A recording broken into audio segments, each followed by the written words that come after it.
كثيرا طيبا مباركا فيه كما يحب ربنا ويرضى، وأشهد أن لا إله إلا الله وحده لا شريك له، وأشهد أن محمدا عبده ورسوله صلى الله وسلم عليه وعلى آله وصحبه أجمعين.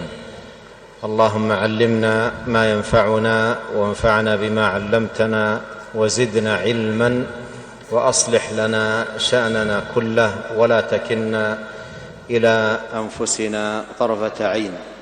أما بعد، فهذه لحظات عزيزة وغالية ألتقي فيها أحبة كراما وإخوة فضلاء في هذا البيت من بيوت الله سبحانه وتعالى، فأسأل الله جل في علاه الذي يسر لنا هذا الاجتماع وهيأ لنا هذا اللقاء أن يبارك لنا فيه، وأن يجعله حجة لنا لا علينا، وأن يمن علينا أجمعين بالعلم النافع والعمل الصالح والتوفيق لرضاه. Bismillahirrahmanirrahim. Assalamualaikum warahmatullahi wabarakatuh. Alhamdulillah, segala puji dan syukur kita panjatkan kepada Allah Subhanahu wa taala, dan kita bersaksi bahwasanya tidak ada yang berhak disembah kecuali Allah semata, dan kita bersaksi bahwasanya Nabi Muhammad sallallahu alaihi wasallam adalah utusan Allah Subhanahu wa taala. Kita berdoa kepada Allah Subhanahu wa taala, semoga Allah Subhanahu wa taala mengajarkan kepada kita ilmu yang bermanfaat dan menjadikan ilmu tersebut bermanfaat bagi kita, dan agar Allah menambahkan ilmu bagi kita. Semoga Allah Subhanahu wa taala memperbaiki segala urusan kita, dan agar Allah Subhanahu wa taala tidak menyerahkan urusan kita kepada diri kita, tapi kita serahkan kepada Allah Subhanahu wa taala. Para hadirin dan hadirat yang dirahmati oleh Allah Subhanahu wa taala, ini adalah waktu-waktu yang sangat indah, yang sangat berharga, di mana kita bisa bertemu dengan ikhwas sekalian yang mulia, ya, di tempat yang penuh berkah ini. Oleh karenanya kita mohon kepada Allah Subhanahu wa taala yang telah mudahkan pertemuan kita, agar Allah Subhanahu wa taala memberkahi pertemuan kita, dan Allah menjadikan pertemuan kita sebagai hujjah yang membela kita pada hari kiamat, bukan yang untuk menyerang kita. Dan semoga Allah Subhanahu wa taala memberikan taufiknya kepada kita untuk beramal saleh. قبل الدخول في اللقاء أسأل الحاضرين سؤالا: موضوع لقائنا في العام الماضي ماذا كان؟ Sebelum kita masuk pada pembahasan kita, beliau ingin bertanya, ya, apa masih ada yang ingat tahun lalu pengajian kita judulnya apa? Ada yang masih ingat?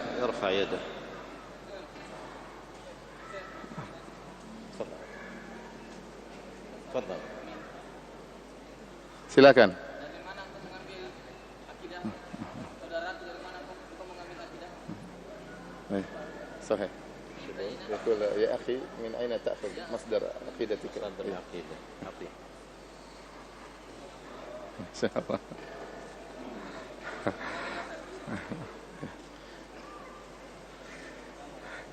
Jawabannya benar, ya. Pada pertemuan tahun kemarin judulnya, ya saudaraku, ya akhi, dari mana kau mengambil akidahmu? Dan alhamdulillah yang menjawab sudah benar, ya.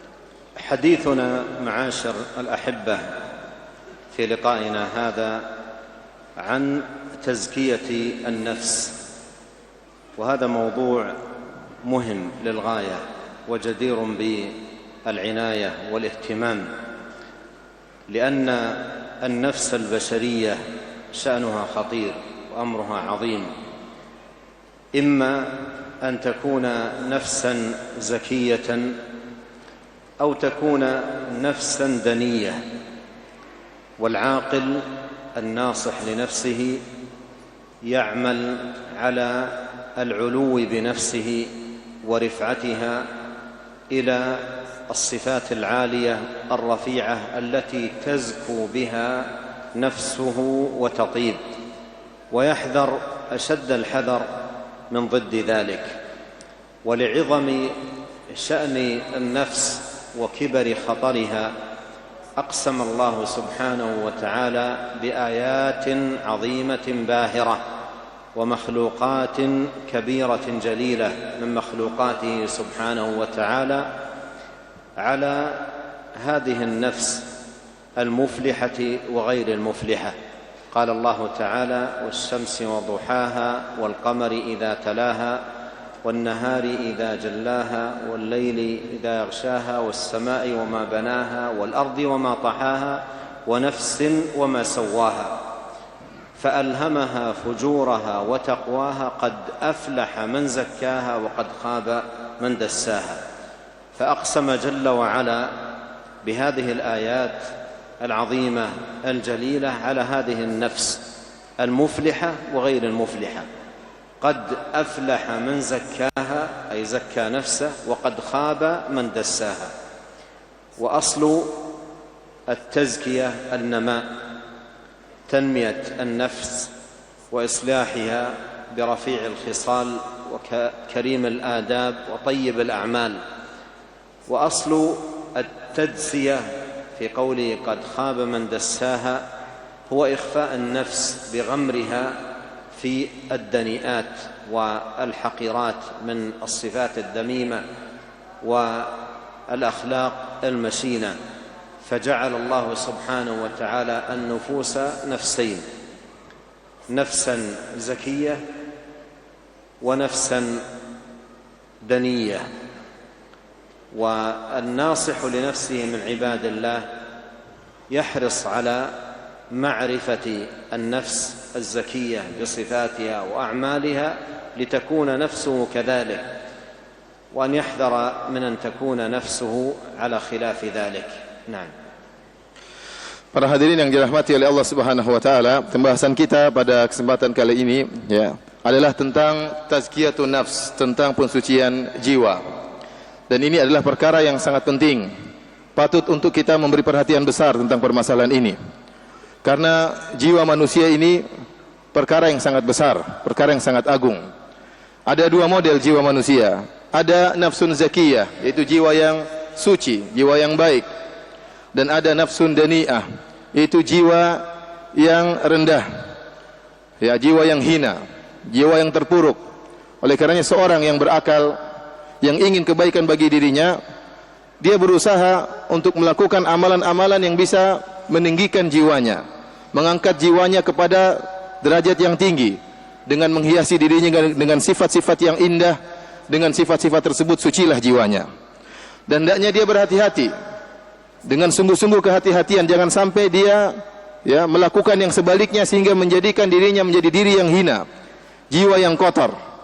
Oleh karenanya Allah Subhanahu wa taala karena mengagungkan permasalahan jiwa manusia, maka Allah Subhanahu wa taala bersumpah dengan menyebut makhluk-makhluknya yang luar biasa untuk menjelaskan tentang pentingnya jiwa. Bahwasanya di sana ada jiwa yang suci dan ada jiwa yang kotor.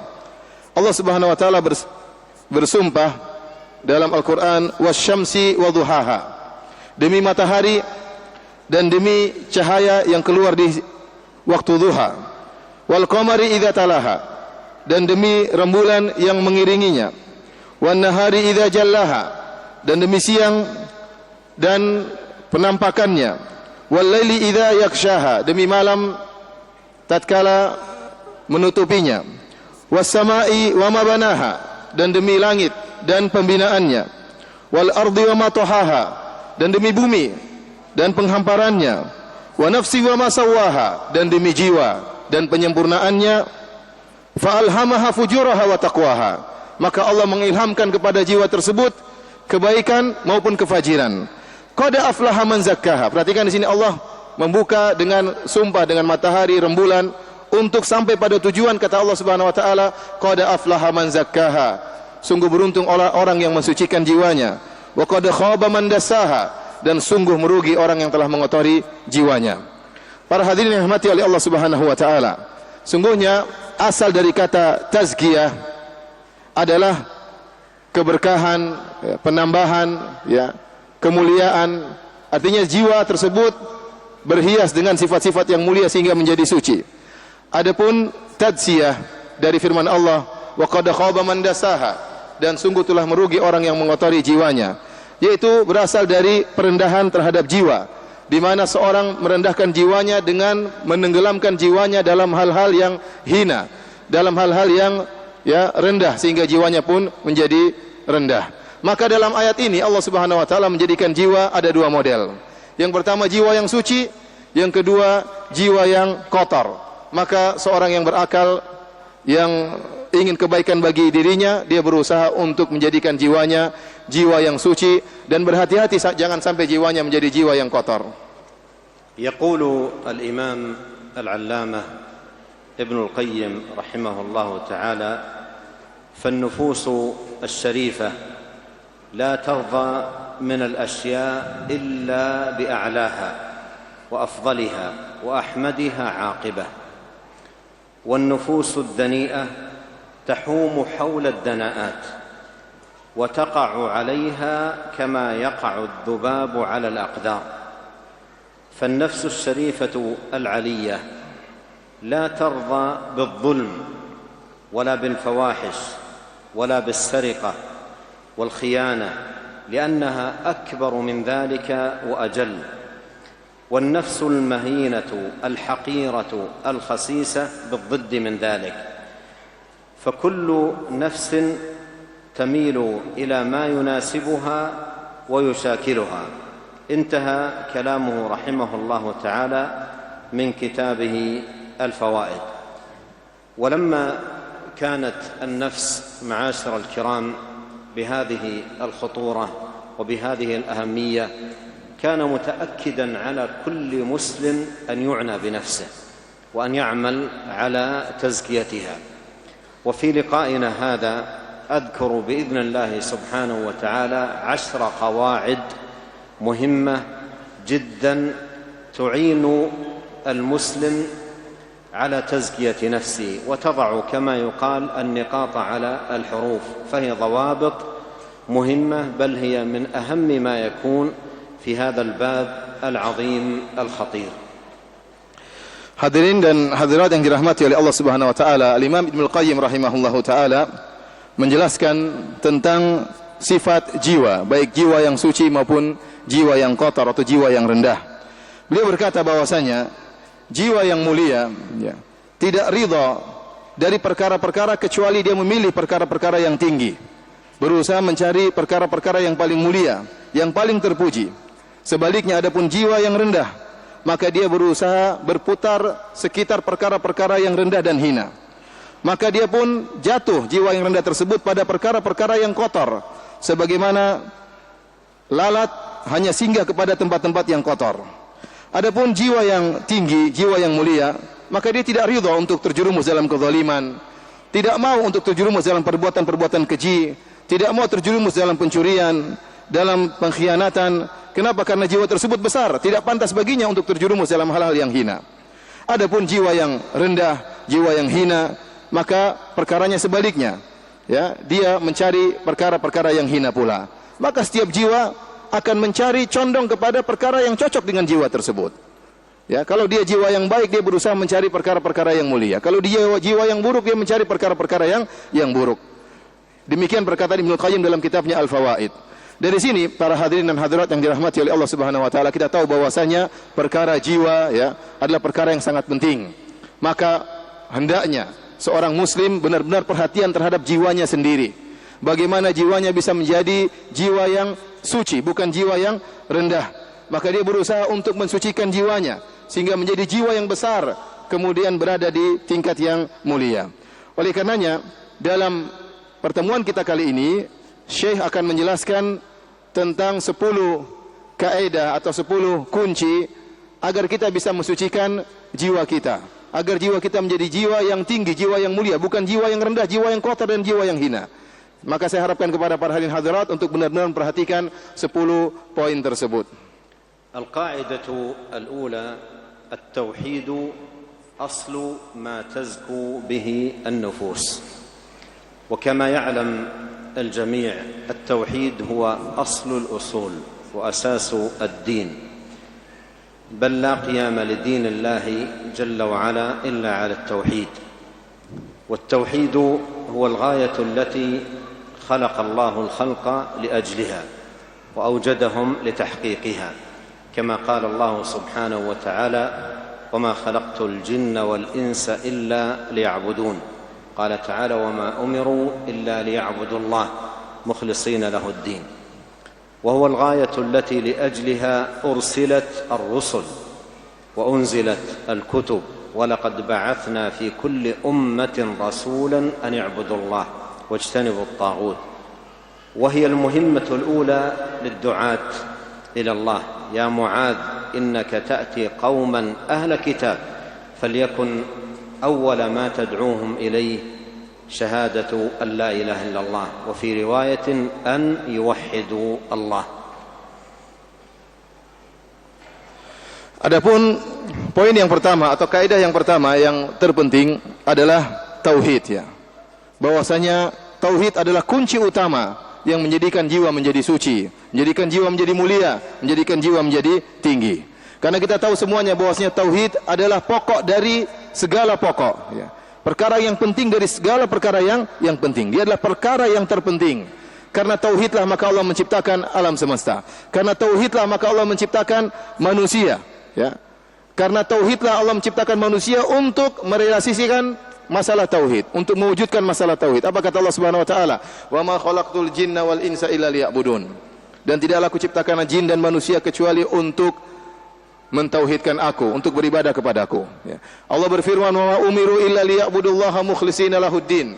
Dan tidaklah mereka diperintahkan kecuali untuk mengikhlaskan peribadatan hanya kepada Allah Subhanahu wa taala. Demikian juga karena tauhid maka Allah mengirim para rasul. Karena tauhid maka Allah turunkan kitab-kitab suci. Kata Allah Subhanahu wa taala, "Wa laqad ba'atsna fi kulli ummatin rasulan an ibudullaha wajtanibut tagut." Sungguh kami telah mengutus bagi setiap umat seorang rasul yang menyuruh kepada kaumnya, sembahlah Allah saja dan jauhilah tagut. Kemudian juga tauhid adalah perkara yang pertama yang harus diperhatikan oleh para dai. Tatkala Nabi sallallahu alaihi wasallam mengutus Muadz bin Jabal, kata Nabi SAW kepada beliau radhiyallahu ta'ala anhu, "Innaka ta'ti qauman ahla kitabin." Wahai Muadz, sungguhnya kau akan mendatangi suatu kaum ahlul kitab. Falyakun awwala ma tad'uhum ilaihi syahadatu alla ilaha illallah. Maka jadikanlah perkara yang pertama kali kau serukan kepada mereka yaitu la ilaha illallah. Dalam riwayat illa ayyuhidullah, agar mereka mentauhidkan Allah Subhanahu wa taala. وقد توعد الله سبحانه وتعالى في القرآن الكريم الذين لا يزكون أنفسهم بالتوحيد بالعذاب الأليم، كما قال الله سبحانه وتعالى: وويل للمشركين الذين لا يؤتون الزكاة وهم بالآخرة هم كافرون. ومعنى لا يؤتون الزكاة أي لا يوحدون الله، لا يؤتون الزكاة أي لا يزكون أنفسهم بتوحيد الله سبحانه وتعالى. فالذي لا يزكي نفسه بتوحيد الله ويل له ثم ويل له يوم يلقى الله سبحانه وتعالى يوم القيامة. فإن توحيد الله هو الأصل الذي تزكو به النفس ولا زكاة لها إلا به. قال شيخ الإسلام ابن تيمية رحمه الله تعالى في تفسير الآية السابقة، قال في معنى لا يؤتون الزكاة، قال: هي التوحيد والإيمان الذي به يزكو القلب، فإنه يتضمن نفي إلهية ما سوى الحق من القلب، وإثبات إلهية الحق في القلب، وهو حقيقة لا إله إلا الله، وهذا أصل ما تزكو به القلوب. وقال تلميذه العلامة ابن القيم رحمه الله، قال: أكثر المفسرين من السلف ومن بعدهم هي التوحيد. لا يؤتون الزكاة، أكثر المفسرين من السلف ومن بعدهم قالوا هي التوحيد، شهادة أن لا إله إلا الله، والإيمان الذي به يزكو القلب، وهو أصل كل زكاة ونماء. Para hadirin dan hadirat yang dirahmati oleh Allah Subhanahu wa taala, sungguh Allah Subhanahu wa taala dalam Al-Qur'an telah mengancam orang-orang yang tidak mentazkiyah, tidak mensucikan diri mereka dengan tauhid, ya. Allah ancam mereka dengan azab yang pedih tatkala mereka tidak mensucikan jiwa mereka dengan tauhid. Allah Subhanahu wa taala berfirman, "Wa wailul lil musyrikin." Dan celakalah orang-orang musyrikin. Siapa mereka? Alladzina la yu'tuna az-zakata wa hum bil akhirati hum kafirun. Yaitu orang-orang yang tidak mentazkiyah diri mereka. Orang-orang yang tidak mensucikan diri mereka. Kemudian mereka kafir kepada hari akhirat. Makna dari firman Allah, alladzina la yu'tuna az-zakat, ya, kebanyakan ahli tafsir mengartikan bahwasanya itu orang-orang yang tidak mensucikan diri mereka dengan tauhid. Karena Allah berfirman di awal ayat, celaka bagi orang-orang musyrikin yang tidak mensucikan diri mereka. Artinya mereka tidak bertauhid. Mereka tidak menjadikan tauhid sebagai pensuci diri mereka. Oleh karenanya Ibnu Taimiyah rahimahullahu taala tatkala menafsirkan ayat ini, beliau berkata, yang dimaksud dengan mereka tidak mensucikan diri mereka, artinya mereka tidak mensucikan diri mereka dengan tauhid, tidak beriman kepada Allah Subhanahu wa taala. Yang dengan tauhid dan iman tersebut maka hati pun menjadi suci. Karena tauhid tersebut mengandung ya penafian terhadap penyembahan terhadap selain Allah Subhanahu wa taala, mengeluarkan penyembahan terhadap selain Allah dari hati seorang manusia. Kemudian memantapkan penetapan tentang penyembahan terhadap Allah semata dalam hati manusia. Maka dengan demikian jadilah hati menjadi suci. Oleh karenanya pokok yang paling utama untuk bisa mensucikan hati adalah dengan tauhid. Orang semakin mantap tauhidnya, semakin suci hatinya. Ini penjelasan Ibnu Taimiyah rahimahullahu taala. Ini juga diikuti oleh muridnya Al-Allamah Ibnu Al-Qayyim rahimahullahu taala. Beliau berkata, qala aktsarul mufassirin, kebanyakan ahli tafsir tatkala menafsirkan ayat ini, alladzina la yu'tuna zakat, celaka orang-orang musyrikin yang mereka tidak mensucikan diri mereka. Kebanyakan ahli tafsir mengatakan dari kalangan salaf ataupun setelah mereka, maksudnya mereka tidak bertauhid. Mereka tidak mengucapkan la ilaha illallah, mereka tidak beriman dengan iman yang bisa mensucikan hati mereka. Dan tauhid adalah pokok dari segala pensucian. Wa idza kana at-tauhid huwa asl ma tazku bihi an-nufus wa tatibu bihi al-qulub, fa inna ضده وهو الشرك بالله سبحانه وتعالى هو أشد شيء يدنس النفوس ويقدرها، بل لا أشد منه في ذلك.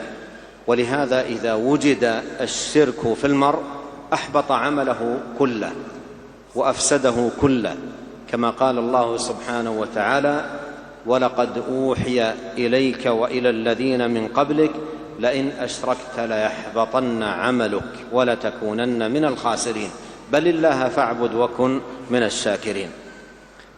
وأيضا كان شأنه في الخطورة أنه الذنب الوحيد الذي إن مات عليه صاحبه فلا مطمع له في مغفرة الله.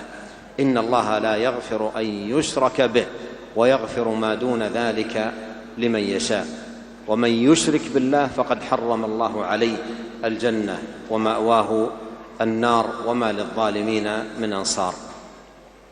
Tatkala kita mengetahui bahwasanya perkara yang paling utama mensucikan jiwa adalah tauhid, maka dari sini bisa kita pahami perkara yang paling mudah mengotori hati seseorang, menjadikan jiwanya menjadi rendah dan hina adalah kesyirikan. Ini yang paling berbahaya. Oleh karena jika kesyirikan bercokol dalam jiwa seseorang, dalam hati seseorang, maka akan merusak seluruhnya, merusak seluruh amalannya. Amalannya rusak, hancur gara-gara kotoran tersebut. Allah Subhanahu wa taala berfirman, "Wa laqad uhiya ilaika wa ilal ladzina min qablik la in asyrakta la yahbatanna 'amaluka wa la takunanna minal khasirin." Sungguh telah diwahyukan kepada engkau wahai Muhammad dan juga kepada nabi-nabi sebelum engkau, kalau engkau berbuat kesyirikan maka akan gugur seluruh amalanmu dan sungguh benar-benar engkau akan termasuk dari orang-orang yang merugi. Dan ketahuilah bahwasanya syirik ini sangat berbahaya. Di antara bahayanya adalah dialah satu-satunya dosa yang tidak akan diampuni oleh Allah Subhanahu wa taala. Allah berfirman, "Innallaha la yaghfiru an yushraka bih wa yaghfiru ma duna dzalika liman yasha." Kata Allah Subhanahu wa taala, sungguhnya Allah tidak mengampuni dosa kesyirikan dan Allah mengampuni dosa-dosa selain kesyirikan. Allah Subhanahu wa taala berfirman juga, "Innahu may yusyrik billah faqad harramallahu alaihi al-jannah wa ma'wahu an-nar wa ma lidh-dhalimin min ansar." Sungguhnya barang siapa yang berbuat kesyirikan, maka Allah haramkan surga baginya, tempat kembalinya adalah neraka jahanam dan tidak ada penolong bagi orang-orang berbuat kesyirikan. Al-hasil annahu la zakata lin-nufus illa bitauhid Allah وإخلاص الدين له، ولا زكاة لها إلا بالخلوص من الشرك والبراءة منه والبعد عنه وعن وسائله وأسبابه. Intinya para hadirin yang dirahmati oleh Allah Subhanahu wa taala, tidak mungkin seorang bisa mensucikan jiwanya. Tidak mungkin dia bisa membersihkan kalbunya kecuali dengan tauhid. Omong kosong kalau ada orang bersihkan hatinya ternyata dia tidak bertauhid. Kalau dia ingin mensucikan dirinya, meninggikan jiwanya, maka dia harus menjauhkan dirinya dari segala macam kesyirikan. Berlepas diri dari segala bentuk kesyirikan. Segala wasilah dan sarana-sarana syirik harus dia jauhi. Ya, bukan cuma dia tinggalkan, bahkan harus dia jauhi. Dengan demikian baru hatinya bisa menjadi hati yang bersih dan suci. Al-qa'idah الثانية الدعاء مفتاح تزكية النفوس. وقد صح في الحديث عن نبينا صلى الله عليه وسلم أنه قال: ليس شيء أكرم على الله من الدعاء. والدعاء مفتاح كل خير في الدنيا والآخرة، وله أثر عظيم في فتح أبواب الخير ومجالاته وطرقه. ولهذا يقول شيخ الإسلام ابن تيمية رحمه الله في وصيته لأبي القاسم المغربي: الدعاء مفتاح كل خير، فكل خير يرجوه المرء ويطمع في نيله مفتاحه الدعاء. ولهذا من أراد زكاة نفسه فليقبل على الله سبحانه وتعالى بالدعاء وليكثر من دعاء الله، وبخاصة الدعاء العظيم الماثور في سنة نبينا صلى الله عليه وسلم في هذا الباب، باب التزكية. وفي صحيح مسلم أن نبينا صلى الله عليه وسلم كان يقول في دعائه: اللهم آت نفسي تقواها وزكها أنت خير من زكاها أنت وليها ومولاها. وكان من أكثر دعائه صلى الله عليه وسلم: يا مقلب القلوب ثبت قلبي على دينك. Para hadirin yang dirahmati oleh Allah Subhanahu wa taala, adapun kaidah yang kedua yaitu bahwasanya doa miftahu tazkiyatun nufus. Bahwasanya doa adalah kunci agar bisa meraih kesucian jiwa, ya. Doa adalah kunci untuk bisa meraih, ya, kesucian jiwa. Dalam satu hadis Rasulullah SAW bersabda: "Laisa syai'un akrama 'ala Allah Ta'ala min ad-du'a." Tidak ada suatu perkara yang lebih mulia di sisi Allah seperti doa. Tidak ada perkara yang lebih mulia di sisi Allah seperti doa. Ini dalil menunjukkan bahwasanya doa adalah kunci dari segala kebaikan untuk meraih kebaikan di dunia maupun kebaikan di akhirat, dan pengaruhnya sangat luar biasa, ya. Barang siapa yang ingin meraih kebaikan apapun, maka raihlah dengan doa. Jangan ragu dengan doa. Doa ini kunci luar biasa karena segala perkara di tangan Allah. Kalau berkehendak maka mudah bagi Allah Subhanahu wa taala. Maka mintalah kebaikan tersebut kepada Allah Subhanahu wa taala. Senjata utama untuk meraih kebaikan adalah berdoa kepada Allah Subhanahu wa taala. Ibnu Taimiyah rahimahullahu taala tatkala memberi wasiat kepada Abul Qasim Al-Maghribi, beliau berkata: "Ad-du'a'u miftahu kulli khair." Kata beliau, doa adalah kunci dari segala kebaikan. Maka dari sini kita tahu, barang siapa yang ingin jiwanya suci, ingin jiwanya mulia, ingin jiwanya tinggi, maka berdoalah kepada Allah Subhanahu wa taala. Ya, ini kunci paling utama agar kita bisa mensucikan jiwa kita. Terutama tatkala kita berdoa dengan doa-doa yang datang dari Nabi sallallahu alaihi wasallam.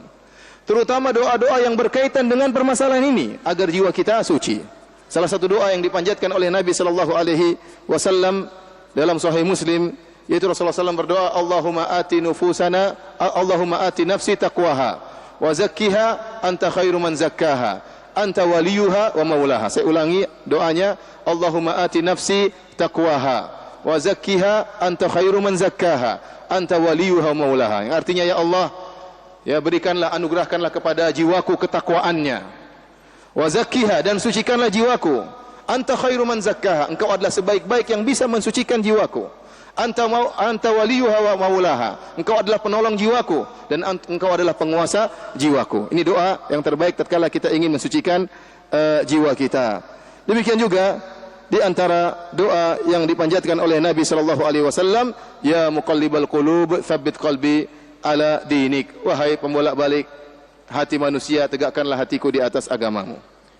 وأعظم ما يعينك على العناية بالدعاء دعاء الله عز وجل أن يزكي نفسك، أن تكون على يقين أن زكاة نفسك بيد الله، وأن الله عز وجل هو جل وعلا الذي يزكي من يشاء، كما قال الله سبحانه وتعالى بل الله يزكي من يشاء، وكما قال الله سبحانه وتعالى ولولا فضل الله عليكم ورحمته ما زكى منكم من أحد أبدا ولكن الله يزكي من يشاء، وكما قال الله سبحانه وتعالى ولكن الله حبب إليكم الإيمان وزينه في قلوبكم وكره إليكم الكفر والفسوق والعصيان أولئك هم الراشدون فضلا من الله ونعمة والله عليم حكيم. Di antara hal-hal yang membuat kita untuk semangat berdoa agar Allah memberikan kita kesucian jiwa, kita harus yakin bahwasanya tidak mungkin jiwa kita suci kecuali jika Allah berkehendak demikian. Bahwasanya kesucian jiwa kita di tangan Allah Subhanahu wa taala. Tidak ada yang bisa mensucikan jiwa kita kecuali Allah Subhanahu wa taala. Maka ini menunjukkan kita harus berdoa agar jiwa kita menjadi suci. Allah Subhanahu wa taala berfirman dalam Al-Qur'an, "Balillah yuzakki may yasha." Akan tapi Allah lah yang mensucikan siapa yang Allah kehendaki. Ya, siapa yang Allah kehendaki akan Allah sucikan. Demikian juga Allah Subhanahu wa taala berfirman, "Walaula fadlullahi 'alaikum wa rahmatuhu ma zaka minkum min ahadin abada." Ya, kata Allah Subhanahu wa taala, kalau bukan karena karunia Allah dan rahmat Allah Subhanahu wa taala, maka tidak seorang pun dari kalian akan suci jiwanya. Tetapi Allah mensucikan siapa yang Allah kehendaki. Demikian juga Allah berfirman, "Walakinnallaha habbaba ilaikumul imana wa zayyanahu fi qulubikum wa karaha ilaikumul kufra wal fusuqa wal isyan." Kata Allah, tetapi Allah lah yang telah menjadikan kalian cinta kepada iman, dan Allah menjadikan iman tersebut terhias dalam jiwa kalian, dan Allah yang menjadikan kalian benci terhadap kemaksiatan, terhadap kekefasikan, terhadap kekufuran. Jadi semuanya kembali kepada Allah Subhanahu wa taala. Maka yakinlah doa adalah pintu kebaikan. Jika Anda ingin hati Anda suci, jiwa Anda suci, maka berdoalah kepada Allah Subhanahu wa taala. Al-qa'idatu ats-tsalitsah, Al-Qur'an manba'u tazkiyat an-nufus. كما قال الله سبحانه وتعالى لقد من الله على المؤمنين إذ بعث فيهم رسولا من أنفسهم يتلو عليهم آياته ويزكيهم ويعلمهم الكتاب والحكمة. قال يتلو عليهم آياته ويزكيهم، أي يزكيهم بالآيات بتلاوة آيات الله سبحانه وتعالى.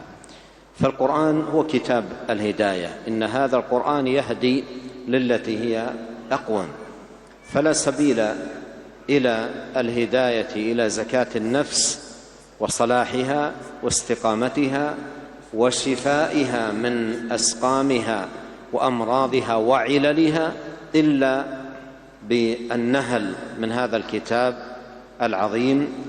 وكلما كان العبد أعظم نهلا من القرآن وتلقيا من القرآن كان ذلك أعظم في زكاة نفسه وصلاح قلبه.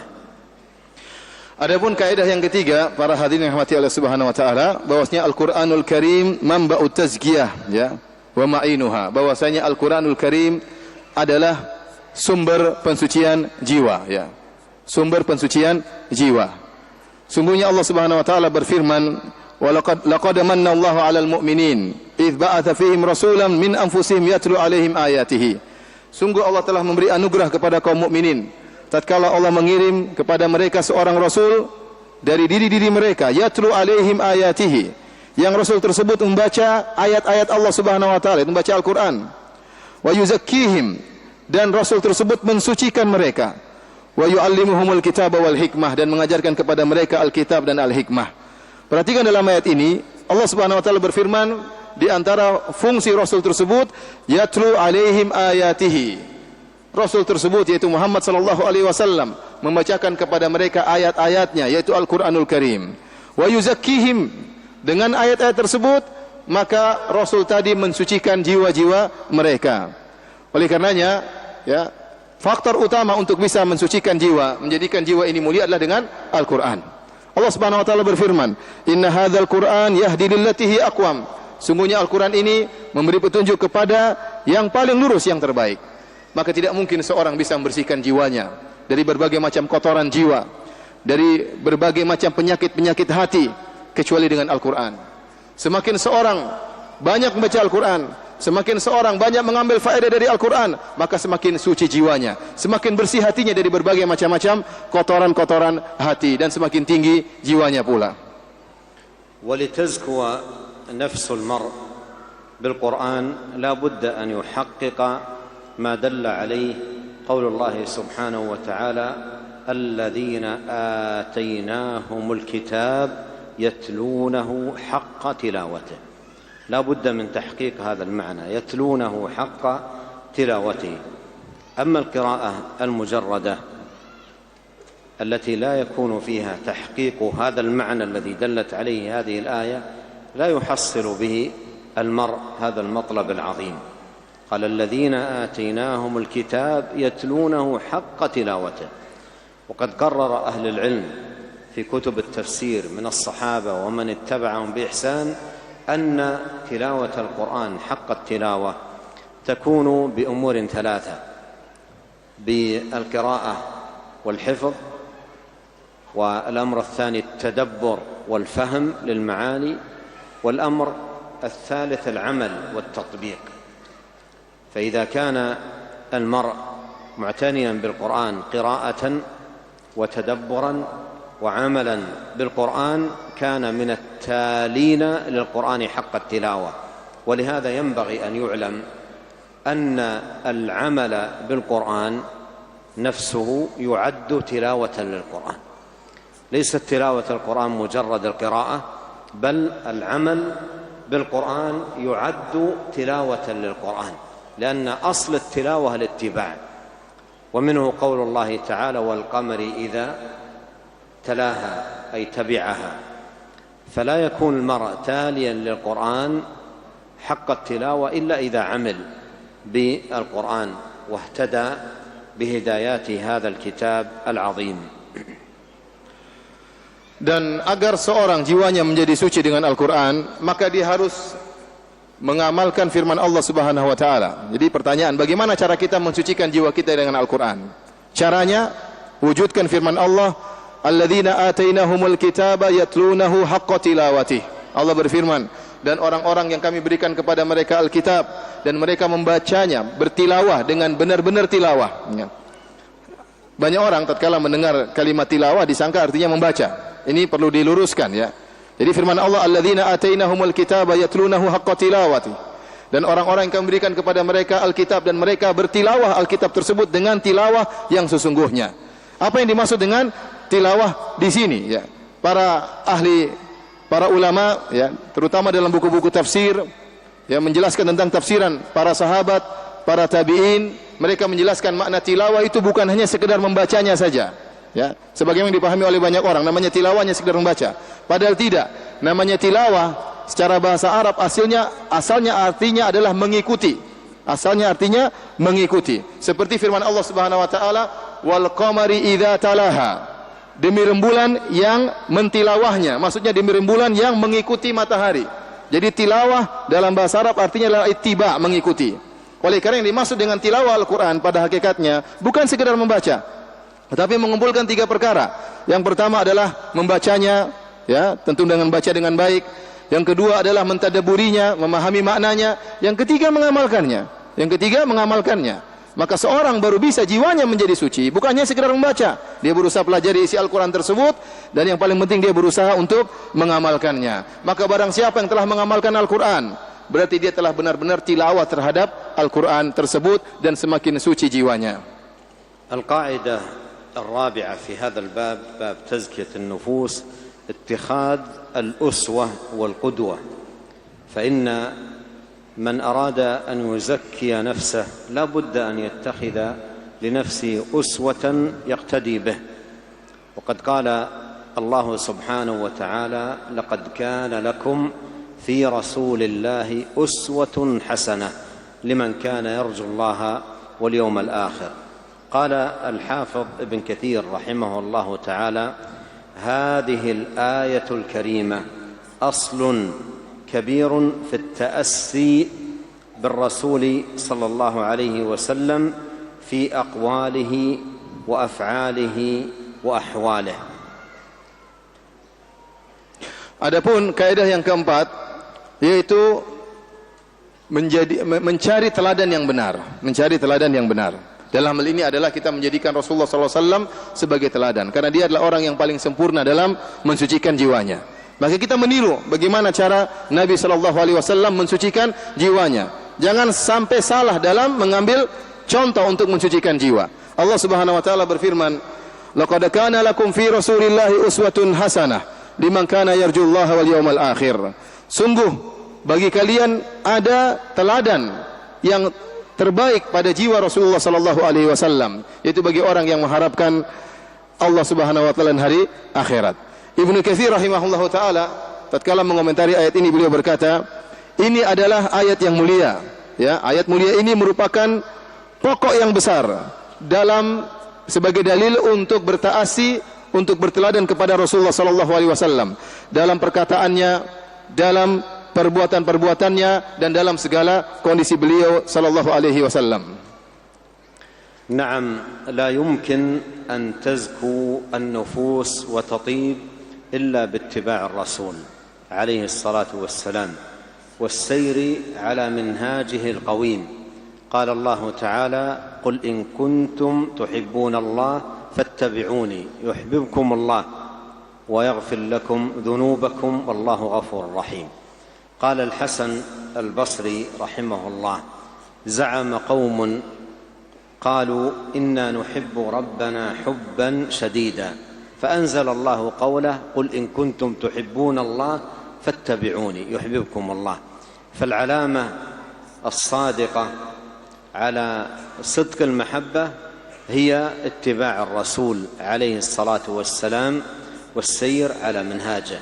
ولهذا يجب على المسلم أن يحذر في هذا الباب من الطرق التي يحدثها أهل الضلال وأهل الباطل، والتي يزعمون أنها تزكي النفوس، في سبل يخترعونها وطرق يحدثونها ليس عليها دليل ولا أصل لها من كتاب الله وسنة نبيه صلى الله عليه وسلم.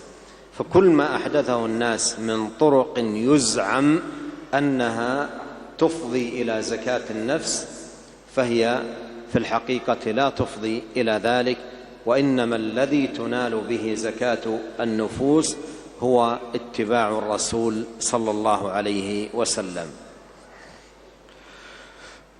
Para hadirin yang dirahmati oleh Allah Subhanahu wa taala, sungguh benar bahwasanya tidak mungkin jiwa itu menjadi mulia, menjadi suci, menjadi tinggi kecuali dengan mengikuti Rasulullah sallallahu alaihi wasallam dan berjalan di atas manhaj Nabi sallallahu alaihi wasallam.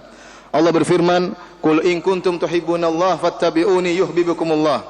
Katakanlah wahai Muhammad kepada mereka, kalau kalian benar-benar cinta kepada Allah, maka ikutilah aku, Muhammad sallallahu alaihi wasallam. Yuhibbukumullah, maka niscaya Allah akan cinta kepada kalian. Al-Hasan Al-Basri rahimahullahu taala berkata, sebagian orang menyangka bahwasanya mereka cinta kepada Allah dengan cinta yang sesungguhnya. Maka Allah Subhanahu wa taala turunkan ayat ini untuk minta bukti dari mereka. Katanya mereka cinta kepada Allah.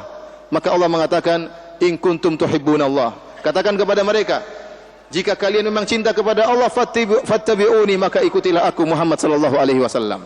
Maka bukti yang benar, ya, bahwasanya seorang cinta kepada Allah adalah mengikuti sunnah Nabi sallallahu alaihi wasallam, mengikuti jalan-jalan Nabi sallallahu alaihi wasallam. Kemudian Syekh mengingatkan hati-hati, ya, hati-hati para hadirin dan hadirat yang dirahmati oleh Allah Subhanahu wa taala. Jangan terpedaya dengan cara-cara mensucikan jiwa yang dilakukan oleh sebagian orang, yang mereka membuat thariqah-thariqah jalan-jalan, metode-metode untuk bisa mensucikan jiwa menurut persangkaan mereka, tapi tidak sesuai dengan jalan yang diajarkan oleh Rasulullah sallallahu alaihi wasallam. Maka seluruh metode, seluruh cara begini, cara begitu, cara bersemedi, cara dan macam-macam yang mereka ada-adakan yang tidak diajarkan oleh Nabi sallallahu alaihi wasallam, maka tidak mungkin untuk mensucikan jiwa seseorang. Pensucian tersebut hanyalah pensucian semu, bukan pensucian, bukan ketinggian jiwa yang dikehendaki oleh Allah Subhanahu wa taala. Maka tidak mungkin seorang bisa mensucikan jiwanya kecuali dengan metode yang diajarkan oleh Rasulullah sallallahu alaihi wasallam. Kita yakin Rasulullah SAW adalah orang yang paling suci jiwanya. Siapa yang mengatakan lebih suci daripada Nabi sallallahu alaihi wasallam? Maka kalau ingin bisa suci, ikuti jalan Nabi sallallahu alaihi wasallam, bukan mengikuti jalan-jalan yang dibuat oleh orang-orang untuk menyaingi cara-cara Nabi sallallahu alaihi wasallam. يقول العلامة ابن القيم رحمه الله: تزكية النفوس أصعب من علاج الأبدان وأشد، فمن زكى نفسه بالرياضة والمجاهدة والخلوة التي لم يجيء بها الرسول أو لم يجيء بها الرسل هو كالمريض الذي يعالج نفسه برأيه. وأين يقع رأيه من معرفة الطبيب؟ فالرسل أطباء القلوب، فلا سبيل إلى تزكيتها وصلاحها إلا من طريقهم وعلى أيديهم وبمحض الانقياد والتسليم لهم، والله المستعان. انتهى من كتابه رحمه الله تعالى مدارج السالكين. Al-Imam Ibnu Qayyim rahimahullahu taala punya perkataan yang sangat indah tentang ini, tentang hati-hati waspada dengan metode-metode orang untuk mensucikan jiwa yang tidak dicontohkan oleh Nabi sallallahu alaihi wasallam. Beliau berkata, "Tazkiyatun nufus as'abu min ilajil abdan." Kata beliau, mensucikan jiwa itu, membersihkan jiwa dari penyakit-penyakit jiwa, dari penyakit-penyakit hati, lebih susah daripada mengobati badan. Ada penyakit badan, ada sakitnya, bisa disembuhkan, lebih susah tatkala menyembuhkan jiwa, ya. Membersihkan jiwa dari kotoran-kotorannya. Maka kata beliau, barang siapa yang mensucikan jiwanya dengan cara, ya, latihan tertentu, ya, kemudian bersemedi, ya, menyepi misalnya, ya, dan cara-cara yang tidak pernah diajarkan oleh Nabi sallallahu alaihi wasallam, maka orang ini ibarat seorang yang sedang sakit, kemudian dia menyembuhkan dirinya dengan ide dia, bukan dengan resep dokter, ya. Mungkin begini, mungkin begini, mungkin begini, maka tidak akan sembuh. Kemudian kata beliau, "Far-rusul atibba'ul qulub." Dan para rasul adalah dokter jiwa, dokter hati para rasul. Kalau ingin hati bersih, ambil resep dari mereka. Jangan pakai ide sendiri, jangan pakai ide orang lain, jangan pakai model-model orang lain. Maka tidak ada jalan untuk bisa mensucikan jiwa dan membersihkan jiwa kecuali dengan cara dan metode para rasul, melalui tangan mereka, dengan tunduk dan taslim dan menyerahkan diri kepada metode Rasulullah sallallahu alaihi wasallam. Itulah cara mensucikan jiwa. Bukan dengan ide-ide sendiri, dengan metode-metode sendiri, seperti orang sakit yang menyembuhkan dirinya dengan idenya, bukan dengan resep tabib atau resep dokter.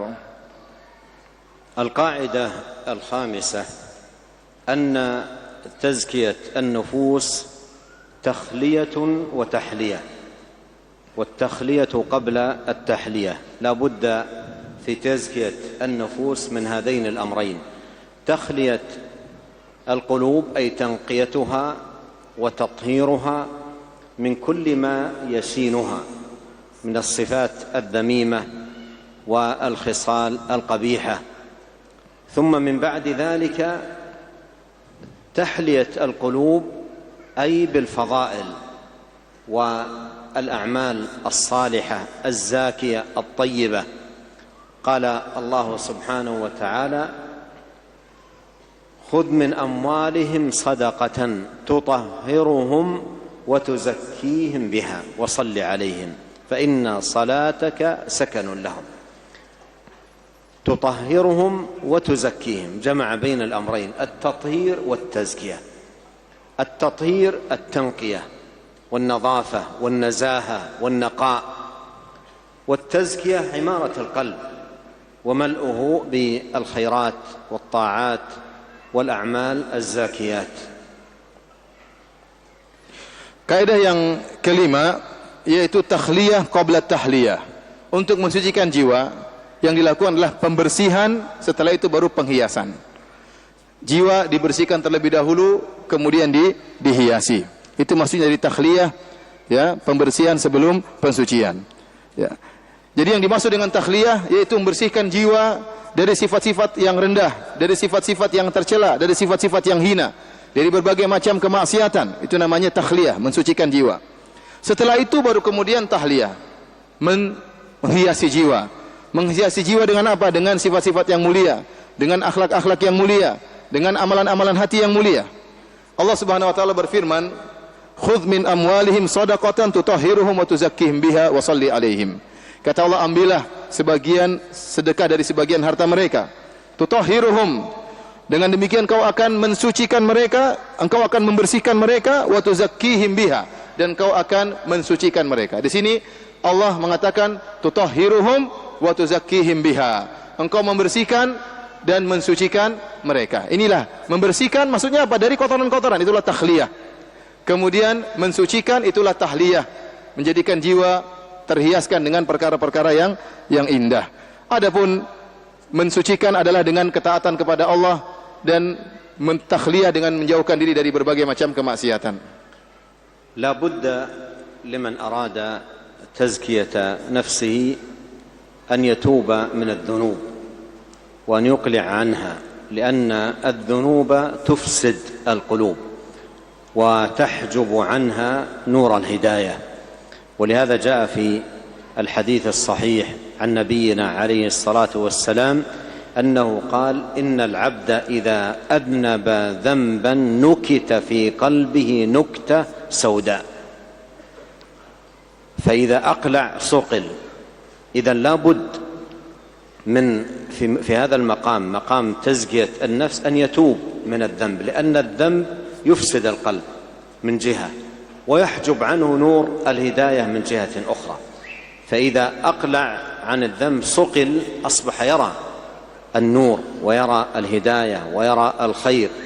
فإذا الخطوة الأولى الإقلاع عن الذنب الذي يفسد القلب ويحجب عنه نور الهداية، والخطوة الثانية أن يجاهد نفسه من بعد ذلك على عمارة قلبه بالصالحات والطاعات والعبادات.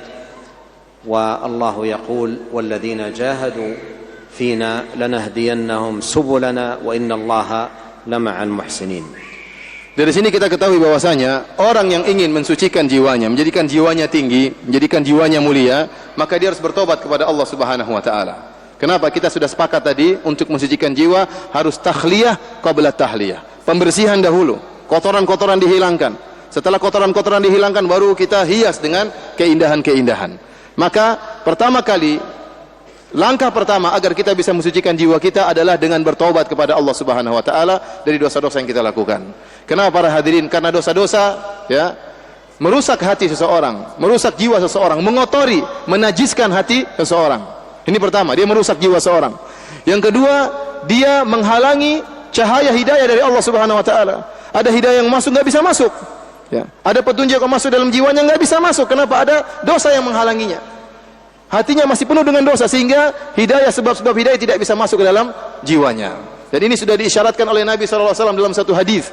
Kata Nabi SAW, "Innal abda idza akhta'a khati'ah." Sungguhnya hamba jika melakukan satu dosa, nukitat fi qalbihi nuktatan sauda. Maka diberi tanda hitam, titik hitam dalam hatinya tatkala dia bermaksiat. Semakin dia banyak bermaksiat, semakin banyak warna hitam meliputi hatinya. Semakin banyak, semakin meliputi hatinya. Kalau hatinya sudah hitam, susah cahaya bisa masuk, susah petunjuk bisa masuk. Ya. Tetapi kalau dia akla, dia bertobat, maka sukhil, maka akan lepaslah kotoran-kotoran hitam tersebut. Maka mulailah dia bisa melihat cahaya hidayah, mulailah dia bisa menghiasi jiwanya. Maka seorang berusaha untuk membersihkan ya jiwanya dengan pertama kali bertobat kepada Allah Subhanahu wa taala. Setelah itu baru dia berusaha untuk menghiasi jiwanya dengan perkara-perkara yang mulia. Dan Allah berfirman, "Walladzina jahadu fina lanahdiyannahum subulana." Barang siapa yang berusaha untuk mencari keridhaan Allah Subhanahu wa taala, maka Allah akan bukakan baginya jalan-jalan kebaikan. Qala Ibn Taymiyah rahimahullah fi taqriri hadha al-ma'na, yaqul fa at-tazkiyah وإن كان أصلها النماء والبركة وزيادة الخير، فإنما تحصل بإزالة الشر. فلهذا صار التزكي يجمع هذا وهذا. يقول رحمه الله: فلهذا صار التزكي يجمع هذا وهذا، يجمع التخلية والتحلية، يجمع التنقية والإصلاح للقلب بالأعمال الصالحة. Oleh karenanya Ibnu Taimiyah rahimahullah taala tatkala menjelaskan makna ini bahwasanya tazkiyah, mensucikan jiwa, itu harus dengan membersihkan.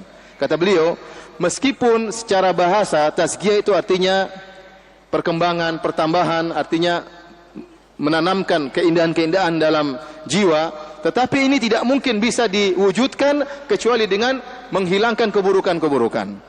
Dengan menghilangkan keburukan-keburukan. Oleh karenanya, kalau orang ingin mensucikan jiwanya, kata beliau, harus yajma' hadza wa hadza. Harus mengumpulkan ini dan itu, yaitu dia harus bersihkan jiwanya, kemudian baru dia sucikan apa? Dia hiasi jiwanya. Adapun seorang yang berusaha mensucikan jiwanya, berusaha menghiasi jiwanya, tapi terjerumus dalam kotoran-kotoran hati, dalam kubangan-kubangan kemaksiatan, maka susah hatinya untuk menjadi suci. Kenapa? Ada dosa-dosa yang menghalanginya. نقف قليلا.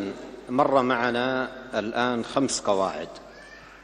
من يذكر لنا من الإخوة خلاصة لها أو رؤوس أقلام لهذه القواعد ال5؟ Kita alhamdulillah kita stop sebentar. Sebelum kita lanjutkan, Syekh ingin tanya, mana orang-orang Makassar yang masih segar bisa jawab? Siapa yang bisa sebutkan 5 kaidah secara singkat? Ya. Tafadhal.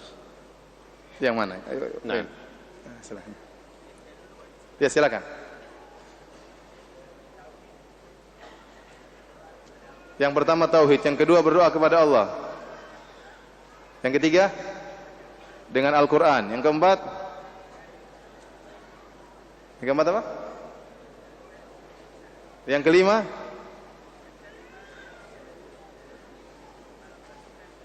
Masya Allah, Masya Allah. Jamil, a'tihillah. Kasih hadiah. Silakan. Sini sih, Pak.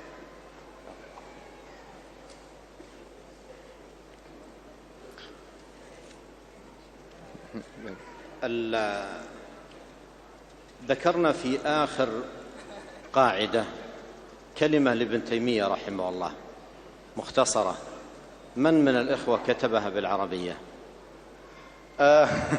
Beliau pertanyaan kedua, di akhir pengajian tadi beliau menyebutkan perkataan Ibnu Taimiyah ya tentang masalah takhliyah wa tahliyah. Ya, siapa yang catat bahasa Arabnya? Kalau gitu.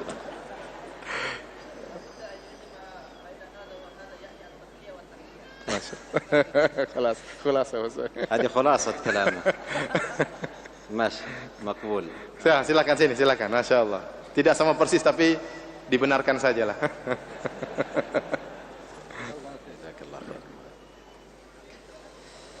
القاعدة السادسة: إغلاق المنافذ التي تخرج بالإنسان أو تخرج بالإنسان عن التزكية وتبعده عن الفضيلة وتوقعه في الرذيلة.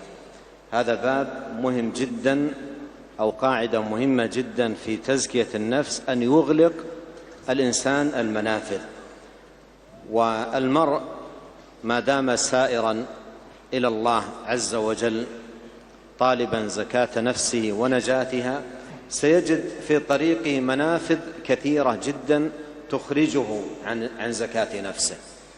ولعل من أحسن ما يوضح لنا هذا المعنى المثل العظيم الذي جاء في مسند الإمام أحمد وغيره بسند ثابت عن نبينا صلى الله عليه وسلم أنه قال: إن الله ضرب مثلا صراطا مستقيما وعلى جنبتي الصراط سوران، يعني جداران. تصور الآن المثال: تمشي في طريق مستقيم وعلى يمينك جدار وعلى يسارك جدار. قال: وفي السورين أبواب مفتحة، وفي السورين أبواب مفتحة. طالما أنت تمشي في هذا الطريق المستقيم على يمينك أبواب مفتحة وعلى يسارك أبواب مفتحة. قال وعلى الأبواب ستور مرخاة، ليس على الباب أقفال وكوالين ويحتاج إلى فتح، وإنما عليه ستارة خفيفة. أبواب كثيرة جدا ممتدة على هذا الصراط المستقيم على يمينك وعلى شمالك. وداع يدعو من أول الصراط: يا عباد الله ادخلوا الصراط ولا تعوجوا. وداع يدعو من جوف الصراط: يا عبد الله لا تفتح الباب فإنك إن فتحته تلجه. ثم بين ذلك، قال: أما الصراط فهو الإسلام، وأما السوران فهما حدود الله، وأما الأبواب المفتحة التي عليها ستور مرخاة فمحارم الله، وأما الداعي الذي يدعو من أول الصراط فكتاب الله، وأما الداعي الذي يدعو من جوف الصراط فواعظ الله في قلب كل مسلم. إذن السائل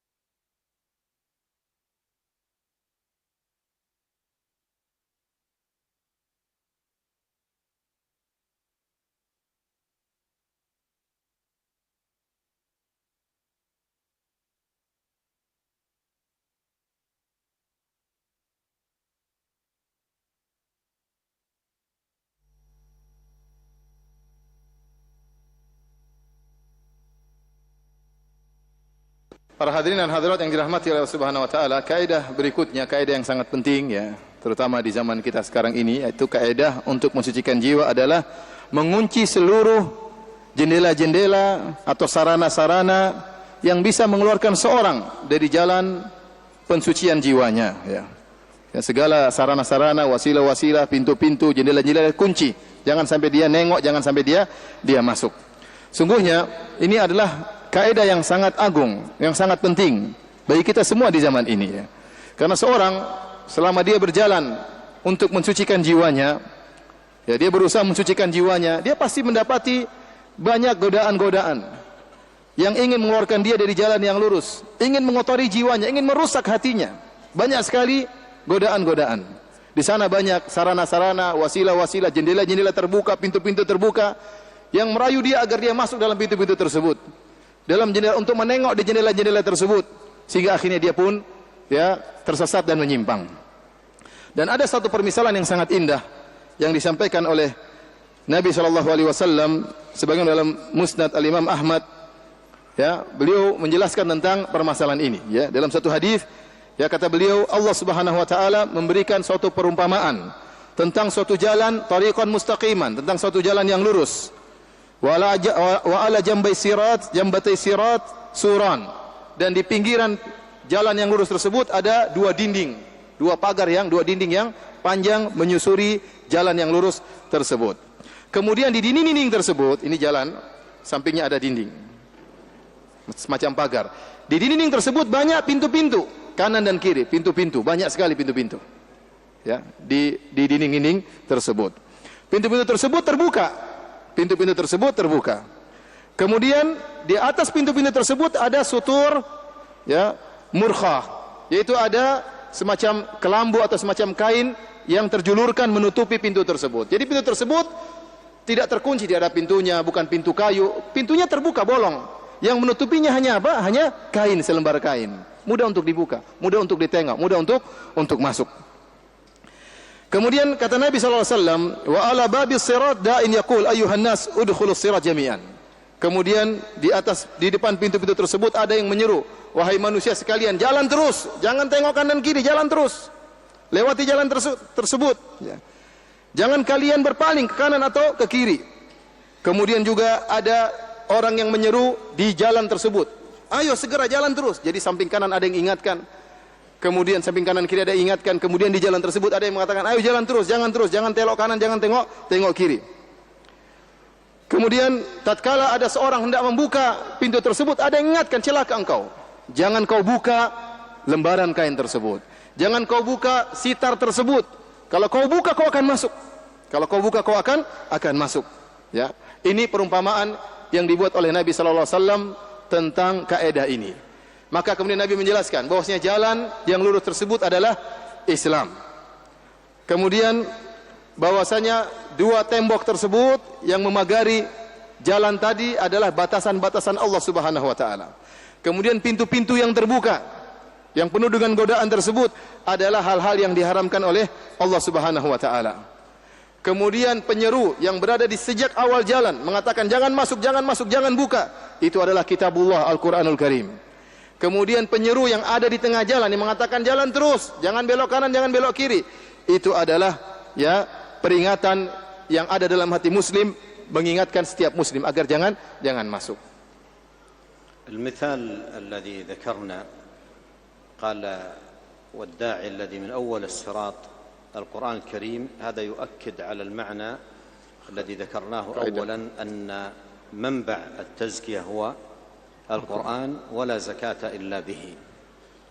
Dan perumpamaan yang dibuat oleh Nabi sallallahu alaihi wasallam bahwasanya dai yang menyuruh sejak awal jalan, jangan belok kanan, jalan belok kiri, jalan terus. Kata Nabi itu adalah kitabullah, adalah Al-Qur'an. Ini menguatkan kaidah kita yang sebelumnya bahwasanya sumber untuk mensucikan jiwa adalah apa? Al-Qur'anul Karim. إذا تحدثنا معاشر الأحبة عن المنافذ وخطورتها ووجوب الحذر منها لا بد من الكلام على منفذ وجد في زماننا هذا ولم يكن موجودا في الأزمنة السابقة، ومن خلاله أعني هذا المنفذ دخل كثير من الناس ولا سيما من شباب المسلمين وشاباتهم في ورطات عظيمة تتعلق بالأفكار والشهوات والشبهات وأنواع من الشرور.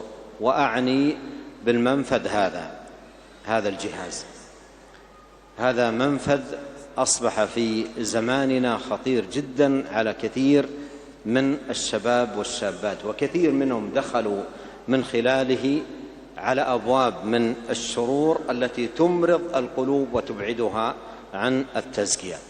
إذا من أراد تزكية نفسه عليه أن يغلق المنافذ. لا أقول يغلق الجوال مصلحة ومنفعة وفيه فوائد كثيرة جدا، لكن عليه أن يكون على حذر شديد صيانة لنفسه وحفظا لها من الشبهات والشهوات. أليس الله سبحانه وتعالى يقول قل للمؤمنين يغضوا من أبصارهم ويحفظوا فروجهم ذلك أزكى لهم إن الله خبير بما يصنعون. أكثر ما يصل إلى القلب مما يمرضه ويفسده ويبعده عن التزكية من طريق النظر ومن طريق السمع، وهذان حاصلان في مثل هذه الأجهزة. Para hadirin yang dirahmati oleh Allah Subhanahu wa taala, tatkala kita menjelaskan tentang bahayanya pintu-pintu yang terbuka tersebut, sarana-sarana, jendela-jendela yang terbuka dan hanya ditutupi dengan kain yang sangat mudah untuk dibuka, maka kita harus membicarakan tentang salah satu jendela tersebut, salah satu pintu tersebut yang ada di zaman kita, yang belum ada dahulu di zaman sebelum kita. Ya, Syekh menjelaskan bahwasanya ya jendela ini atau pintu ini, sarana ini belum ada di zaman salaf, tapi baru ada di zaman kita. Sarana tersebut adalah apa? HP, ya, adalah HP. Ya. Maka beliau mengatakan betapa banyak orang-orang kaum muslimin, terutama para pemuda dan para pemudi yang melalui HP tersebut, jendela ini, akhirnya terperangkap, terjerumus dalam berbagai macam kerusakan, baik kerusakan pemikiran, baik dalam syubhat-syubhat, demikian juga syahwat-syahwat yang menghancurkan mereka. Ya. Oleh karenanya seorang harus berhati-hati dengan HP. Ya. Maka jendela ini harus ditutup. Kata Syekh bukan berarti HP-nya kita tutup terus, enggak. Karena HP itu banyak manfaatnya. Tetapi harus berhati-hati. Ya. Karena HP ini bisa membuka berbagai macam cakrawala yang mengantarkan seorang ke dalam kerusakan, syubhat maupun syahwat dengan HP tersebut. Oleh karenanya, dengan seorang masuk dalam jendela tersebut, menengok dalam jendela tersebut, maka akan rusaklah hatinya. Akan jauhlah hatinya dari kesucian jiwa. Akan terkotorilah jiwanya tatkala dia mulai coba-coba untuk masuk dalam jendela tersebut. Dan Allah Subhanahu wa taala telah mengingatkan kita, ya, dalam firman-Nya, "Qul lil mu'minina yaghuddu min absarihim wa yahfazu furujahum, dzalika azka lahum, innallaha khabirum bima yasnaun."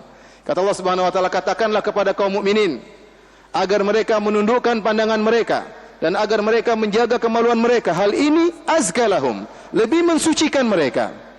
Innallaha khabirum bima yasnaun. Sungguhnya Allah Maha mengetahui apa yang mereka lihat, apa yang mereka lirik, apa yang mereka kerjakan. Ya, dalam ayat ini, ya, seakan-akan Allah menjelaskan bahwasanya perkara yang paling banyak merusak sucinya jiwa seseorang adalah disebabkan karena pandangan. Ya.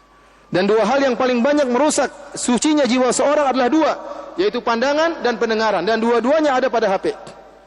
Seorang mengambil informasi, merasuk dalam jiwanya, merasuk dalam hatinya dengan apa yang dia pandang, dengan apa yang dia dengar dengan HP-nya. Oleh karena seorang harus berhati-hati tatkala menggunakan HP-nya. القاعدة السابعة تذكر الموت ولقاء الله سبحانه وتعالى.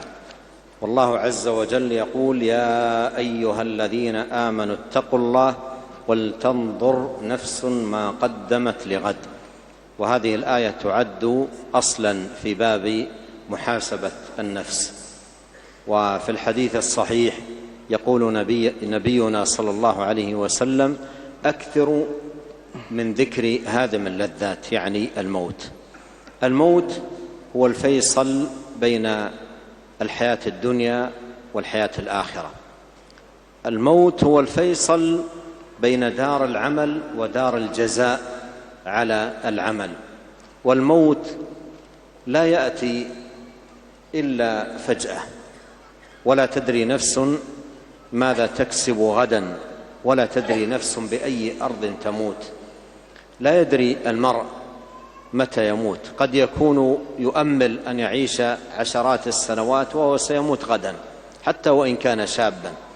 كم تخطى الموت من الشيوخ وأخذ من الشباب.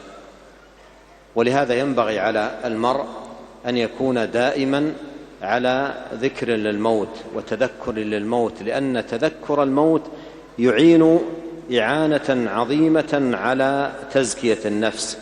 وفي هذا المعنى يقول سعيد بن جبير من علماء التابعين رحمه الله، يقول: لو فارق ذكر الموت قلبي خشيت أن يفسد علي قلبي.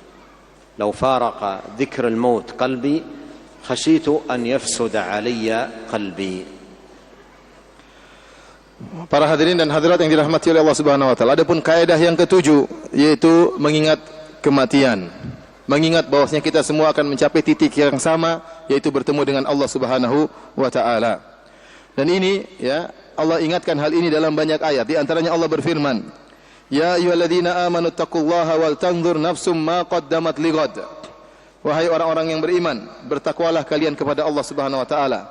Hendaknya seorang jiwa melihat apa yang dia lakukan sekarang untuk masa depannya, itu untuk kematiannya, untuk kehidupannya setelah kematiannya. Dan ayat ini merupakan dalil yang pokok, yang paling utama tentang masalah muhasabah jiwa. Seorang harus muhasabah jiwanya dengan mengingat kematian, bahwasanya dia beramal sekarang untuk masa depannya, untuk hari akhirnya. Dan Nabi SAW bersabda dalam hadisnya, "Aktsiru dzikra hadhimil ladzat." Perbanyaklah kalian untuk mengingat penghancur kelezatan, yaitu kematian. Penghancur kesenangan, penghancur kenikmatan, pemutus segala kelezatan, yaitu kematian. Sungguhnya kematian itu, ya, adalah pemisah antara kehidupan dunia dengan kehidupan akhirat. Ya. Kalau sudah datang kematian, orang akan berpindah dari kehidupan dunia ke kehidupan akhirat. Kematian itulah pemutus antara amal dan balasan. Sekarang kita masih bisa beramal, tidak ada balasan.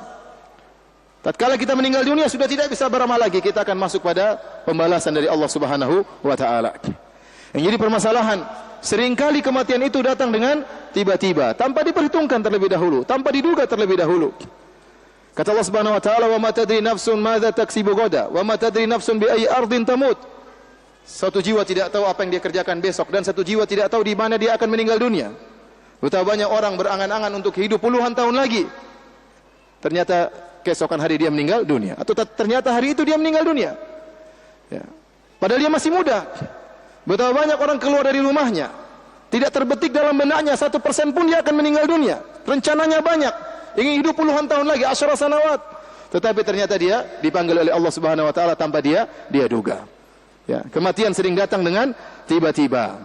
Oleh karenanya seorang berusaha untuk sering mengingat dengan kematian, karena hal ini akan memudahkan dia untuk mensucikan jiwanya, untuk menjauhkan dirinya dari hal-hal yang bisa merusak jiwanya. Sa'id bin Jubair rahimahullah pernah berkata, "Lau faraqa dzikrul mauti qalbi khasyitu an yafsuda alayya qalbi." Kata beliau, seandainya mengingat kematian hilang dari jiwaku, hilang dari hatiku, aku sudah tidak pernah mengingat kematian lagi, maka aku khawatir hatiku akan rusak. Hatiku akan rusak.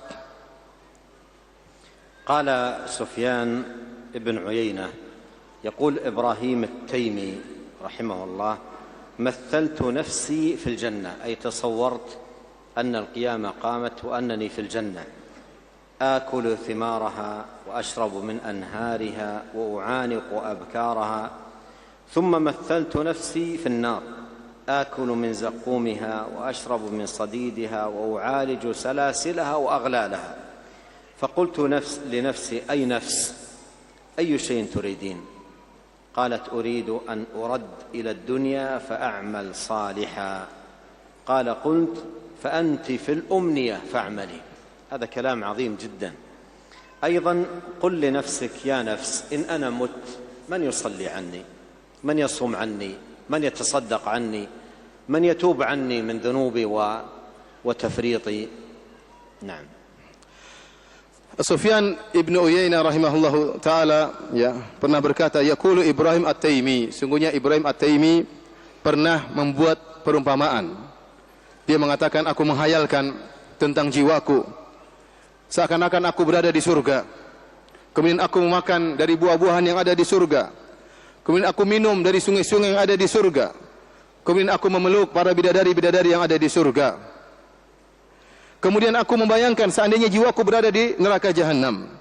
Aku makan dari buah zakum yang ada di neraka jahanam. Aku minum dari nanah-nanah yang ada di neraka jahanam. Kemudian aku diikat dengan belenggu-belenggu dan ikat dengan rantai-rantai. Maka aku berkata kepada jiwaku, wahai jiwaku, ayu syai'in turidin, apa yang kau kehendaki? Ingin di neraka atau ingin di surga? Qalat, maka jiwaku berkata, uridu an uradda ila dunya fa'amala salihan. Aku ingin dikembalikan kepada dunia, dan aku akan agar bisa beramal saleh. Ini bayangan dia. Seandainya saya masuk neraka, seandainya masuk surga, apa yang kita inginkan? Kita ingin kembali di dunia untuk beramal saleh. Kemudian dia berkomentar setelah itu, qultu fa anti fil umniyah fa'mali. Sekarang kau masih dalam angan-angan, sekarang masih bisa beramal. Sekarang masih bisa beramal. Nanti kalau sudah di surga, di neraka sudah tidak bisa apa-apa. Kemudian dia berkata juga kepada jiwanya, wahai jiwaku, jika aku meninggal, siapa yang akan sholat untuk diriku? Aku sudah tidak bisa sholat lagi.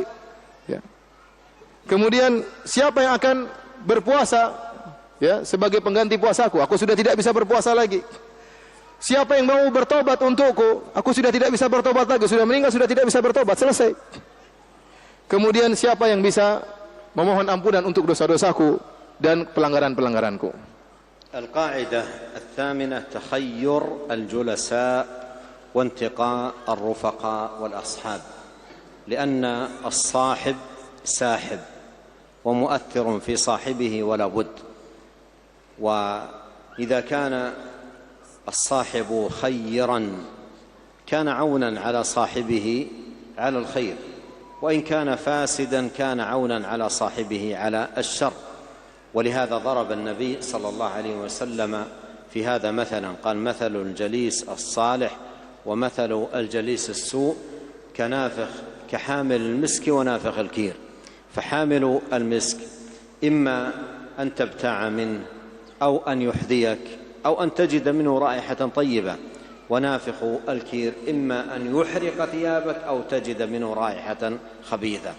الحاصل أن الجليس يؤثر في جليسه، ولهذا قال عليه الصلاة والسلام: المرء على دين خليله، فلينظر أحدكم من يخالل، أي عليه أن يتفقه في الأصحاب والرفقاء. إذن باب تزكية النفس يحتاج إلى تخير، رفقاء وأصحاب يعينونك على الخير ويبعدونك عن الشر. وفي هذا المعنى يقول ابن مسعود رضي الله عنه: اعتبروا الناس بأخدانهم، اعتبروا الناس بأخدانهم، فإن المرء لا يخادن إلا من يعجبه. يعني إن كان صالحا يصاحب الصالحين، وإن كان فاسدا يصاحب الفاسدين. Adapun kaidah yang berikutnya, kaidah yang ke-8, yaitu memilih teman-teman yang baik, tidak sembarang berteman, ya. Agar jiwa kita menjadi suci, agar kita bisa menjaga hati kita, jangan sembarang berteman, ya. Jangan sembarang bergaul, jangan asal bergaul. Sebagaimana pepatah mengatakan as-sahibu sahib, bahwasanya teman itu akan menggeret, akan menarik, dan itu pasti berpengaruh. Teman itu pasti punya pengaruh, ya, pasti terjadi sinkronisasi antara dua orang yang berteman. Jika teman baik, maka dia akan membawa kita kepada kebaikan. Jika teman kita buruk, maka dia akan bawa kita kepada keburukan. Oleh karenanya Nabi tatkala menjelaskan tentang hal ini, beliau membawa sebuah contoh, ya, tentang perumpamaan teman yang baik dan teman yang buruk. Kata Nabi SAW, teman yang baik seperti penjual minyak wangi. Imma an yuhdiyaka, mungkin penjual minyak wangi tersebut, ini teman yang baik, seperti penjual minyak wangi, mungkin dia kasih hadiah minyak wangi kepadamu. Wa imma an tabta minhu, atau kau beli minyak wangi dari dia. Au anta jida minhu rihan thayyiban, atau kau mendapati bau yang harum dari teman tersebut. Ini nama teman yang baik, pasti ada manfaatnya. Adapun teman yang buruk, kata Nabi SAW, seperti pandai besi. Kalau kau dekat-dekat dengan dia, bisa jadi apinya membakar bajumu, atau paling tidak kau akan mendapati bau yang buruk dari pekerjaannya tersebut. Maka seorang jangan sembarang bergaul, jangan sembarang berteman. Pilih-pilih teman, jangan dia spekulasi dengan agamanya, nekat bergaul dengan orang yang rusak, akhirnya rusak, salah sendiri. Untuk mensucikan jiwanya, dia harus memilih teman yang baik. Rasulullah SAW bersabda, al-mar'u ala dini khalilihi, falyanzur ahadukum man yukhalil. Seorang berdasarkan agama temannya, maka hendaknya dia hati-hati tatkala hendak memilih teman. Pilih teman yang baik. Kemudian juga dikatakan oleh Ibnu Mas'ud radhiyallahu taala anhu, i'tabirun nasa bi akhdanihim. Nilailah manusia dengan teman-temannya. Mau tahu seseorang, nilai teman-temannya. Fa innal mar'a la yukhadin illa man yu'jibuhu.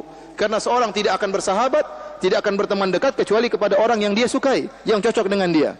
Kalau orang itu buruk, dia pasti cari teman-teman yang buruk. Kalau orang itu saleh, dia pasti tidak cocok dengan teman yang buruk. Dia pasti cari teman yang saleh. Jadi nilai seorang dengan teman-temannya. Oleh karenanya susah kita mensucikan jiwa kita kalau kita tidak memilih teman yang baik. مر معنا أثر لسعيد بن جبير في أهمية تذكر الموت. من يحفظ نص هذا الأثر أو يقرأه مكتوبا؟ Tadi kita sebutkan dalam kaidah sebelumnya perkataan dari Sa'id bin Jubair rahimahullahu taala tentang mengingat kematian. Siapa yang bisa mengucapkannya?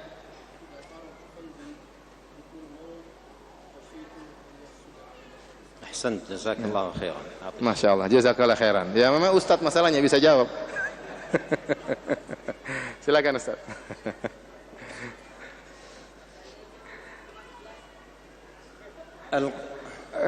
Hadi terjemah. Terjemah min hada. Tafadhal. Silakan terjemahannya apa?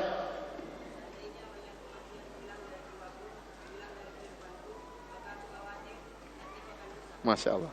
الجواب صحيح. الجواب صحيح. انتظر. تريد تشرب ماء ولا تأخذ هذه الجائزة؟ Syekh tanya, hadiahnya mau minum air atau dapat hadiah ini? Yang mana? ماذا يريد؟ Minum air apa ini? Minum air aja? Hadiah saja, hadiah saja. Ya bukan hadiah, Syekh. خلاص عطي. Kasih.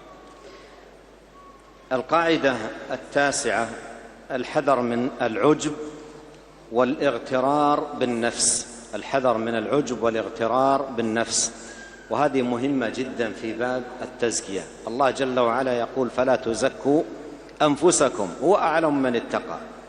على المرء في هذا الباب إذا رأى من نفسه إقبالا على العبادة، إقبالا على طلب العلم، إقبالا على حضور الدروس، على حفظ المتون إلى غير ذلك، ألا يعجب بنفسه وألا يرى أنه قد بلغ مبلغا لم يبلغه غيره وأنه وصل موصلا لم يصله الآخرين، بل عليه أن يرى نفسه مهما اجتهد في العبادة لا يزال مقصرا، ومهما اجتهد في طلب العلم لا يزال نفسه يرى نفسه مقصرا، مهما ابتعد عن الآثام أيضا يرى نفسه مقصرا.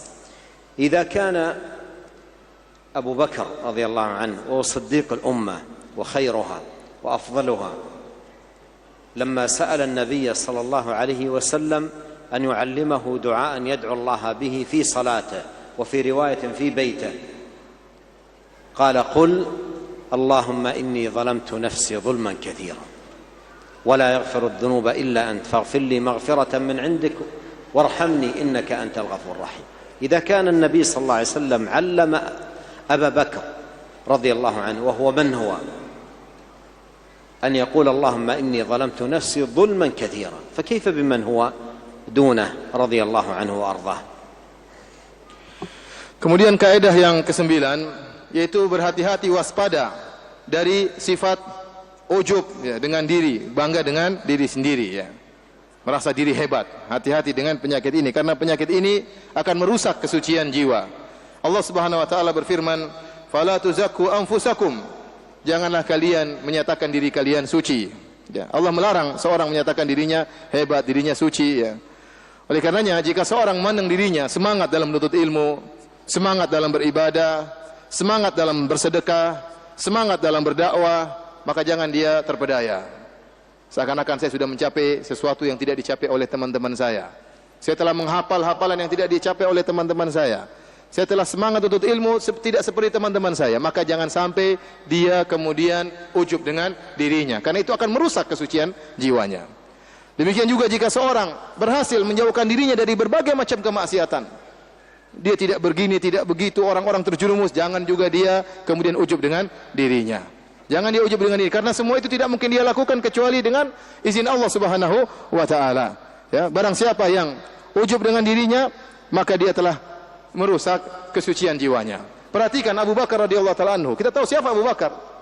Orang terbaik dari umat ini. Ya, yang dijamin masuk surga oleh Nabi sallallahu alaihi wasallam. Suatu hari Abu Bakar datang kepada Nabi sallallahu alaihi wasallam minta diajarin sebuah doa yang dia baca dalam salatnya. Dalam riwayat dia baca dalam rumahnya. Minta doa, berarti ingin doa yang terbaik buat dia. Apa doa yang diajarkan oleh Nabi kepada Abu Bakar radhiyallahu taala anhu? Yaitu doa Allahumma inni zalamtu nafsi zulman katsiran wa la yaghfiru dzunuba illa ant faghfir li maghfiratan min indik warhamni innaka anta al-ghafurur rahim. Yang artinya, ya Allah, sungguhnya aku telah menzalimi jiwaku dengan kezaliman yang banyak. Bayangkan, ini Abu Bakar ngomong demikian, tidak merasa ujub, tidak merasa saya sudah hebat banyak beribadah, saya sudah banyak bersedekah buat Islam, padahal luar biasa amal ibadahnya. Tapi dalam doanya dia mengatakan inni zalamtu nafsi zulman katsira. Ya Allah, sungguh aku telah menzalimi diriku, aku telah berbuat banyak dosa dan tidak ada yang bisa mengampuni dosa-dosaku kecuali Engkau ya Allah. Ini diucapkan oleh Abu Bakar radhiyallahu taala anhu. Jika Abu Bakar doanya seperti ini, tidak ujub dengan dirinya, dan Nabi mengajarkan kepada dirinya untuk mengakui dosa-dosanya, bagaimana lagi dengan kita yang penuh dengan kekurangan. يقول الله سبحانه وتعالى في صفات المؤمنين الكمل في سورة المؤمنون، يقول والذين يؤتون ما آتوا وقلوبهم وجلة أنهم إلى ربهم راجعون. والمعنى يقدمون ما يقدمون من طاعات وعبادات وقربات وهم خائفون ألا تقبل منهم. ولهذا جاء في المسند للإمام أحمد أن عائشة أم المؤمنين رضي الله عنها سألت النبي صلى الله عليه وسلم عن معنى هذه الآية، قالت يا رسول الله أهو الرجل يزني ويسرق ويقتل ويخاف أن يعذب؟ قال لا يا ابنة الصديق، ولكنه الرجل يصلي ويصوم ويتصدق ويخاف ألا يقبل. Allah Subhanahu wa taala berfirman tatkala menjelaskan tentang sifat-sifat orang yang keimanannya sempurna. Keimanannya sempurna. Allah Subhanahu wa taala berfirman tentang sifat-sifat mereka, para penghuni surga yang iman mereka sempurna. Kata Allah, "Walladzina yu'tuna ma atau wa qulubuhum wajilatun annahum ila rabbihim raji'un." Dan orang-orang yang telah melakukan amal soleh apa yang telah mereka lakukan. Wa qulubuhum wajilah, sementara hati mereka ada rasa takut. Annahum ila rabbihim raji'un, karena mereka takut dikembalikan kepada Allah, ya. Jadi ayat ini menjelaskan tentang orang-orang yang beramal soleh banyak, ya. Mereka mungkin bersedekah, mereka mungkin salat, mereka mungkin berdakwah, mereka melakukan banyak amal soleh, ya. Namun mereka ada rasa takut. Waktu turun ayat ini, ya, waktu dalam Al-Musnad, Aisyah radhiyallahu taala anha pernah bertanya kepada Nabi tentang makna ayat ini. Ya, karena kata Allah, dan orang-orang yang telah melakukan apa yang telah mereka lakukan dalam kondisi hati mereka takut. Aisyah menyangka orang-orang yang takut ini adalah pelaku maksiat. Maka Aisyah bertanya kepada Nabi, "Ya Rasulullah, apakah mereka ini yang minum khamar? Apakah mereka ini adalah orang-orang yang membunuh? Apakah mereka adalah orang yang mencuri sehingga rasa takut seperti itu?" Kata Nabi SAW, "La ya ibnata Siddiq." Bukan demikian, wahai Aisyah putri Abu Bakar As-Siddiq. Sungguhnya justru mereka ini adalah orang-orang yang puasa, yang salat, yang bersedekah, tapi mereka khawatir pahala mereka tidak diterima oleh Allah Subhanahu wa taala. Mereka khawatir amalan mereka tidak diterima oleh Allah Subhanahu wa taala. Lihatlah, mereka tidak ujub dengan amalan yang mereka lakukan, dengan salat mereka, dengan ibadah mereka, dengan dakwah mereka, dengan sedekah mereka, mereka tidak ujub. Mereka tetap takut kepada Allah Subhanahu wa taala. القاعدة العاشرة والأخيرة معرفة النفس، لأن من أراد تزكية نفسه لا بد أن يعرف النفس ويعرف صفاتها، يعرف أحوالها، يعرف أمورها، حتى يكون ذلك معونة له على تزكية نفسه. والله سبحانه وتعالى ذكر النفس في القرآن الكريم في مواطن وذكر لها صفات، فذكر النفس المطمئنة، وذكر النفس اللوامة، وذكر النفس الأمارة بالسوء. وهذه صفات للنفس، لا بد من معرفة النفس ومعرفة صفاتها حتى يكون ذلك معونة للمرء على تزكيتها. Adapun kaidah yang terakhir, kaidah yang 10, ya, agar seorang bisa mudah untuk mensucikan jiwanya, dia harus mengetahui sifat-sifat jiwa. Jiwa itu sifatnya bagaimana saja, sehingga dia tahu bagaimana berinteraksi dengan jiwa, ya. Dengan mengenal sifat-sifat jiwa, dia mudah untuk berinteraksi dengan jiwanya. Ternyata dalam Al-Quran Allah Subhanahu wa taala menyebutkan ada 3 model jiwa. 3 model jiwa. 3 model jiwa tersebut, yang pertama adalah an-nafsu al-mutmainnah, jiwa yang tentram, jiwa yang tenang dengan penuh keimanan. Yang kedua namanya an-nafsul lawwamah, jiwa yang suka mencela. Mencela apa? Mencela kalau seorang sedang melakukan pelanggaran, dicela oleh jiwa tersebut. Jangan melakukan, dicela jiwa. Ini jiwa yang baik. Yang ketiga adalah an-nafsu al-ammarah bisu, jiwa yang menyeru kepada kemaksiatan. Jadi ada 3 jiwa. Pertama jiwa yang tenang, yang kedua jiwa yang suka mencela, dan yang ketiga adalah jiwa yang menyeru kepada menarik-narik kepada kemaksiatan. Maka seorang berusaha untuk mengenal sifat-sifat jiwa tersebut agar dia mudah berinteraksi dengan jiwanya untuk mensucikan jiwanya. وأكتفي هنا في هذا المقام بنقل مثل عظيم جدا للنفس ضربه الإمام ابن القيم رحمه الله تعالى. يقول: النفس جبل عظيم شاق في طريق السير إلى الله عز وجل، وكل سائر لا طريق له إلا على ذلك الجبل، فلا بد أن ينتهي إليه. ولكن منهم من هو شاق عليه، ومنهم من هو سهل عليه، وإنه ليسير على من يسره الله عليه. وفي ذلك الجبل أودية وشعوب وعقبات ووهود وشوك وعوسج وعليق وشبرق ولصوص يقطعون الطريق على السائرين، ولا سيما أهل الليل المدلجين.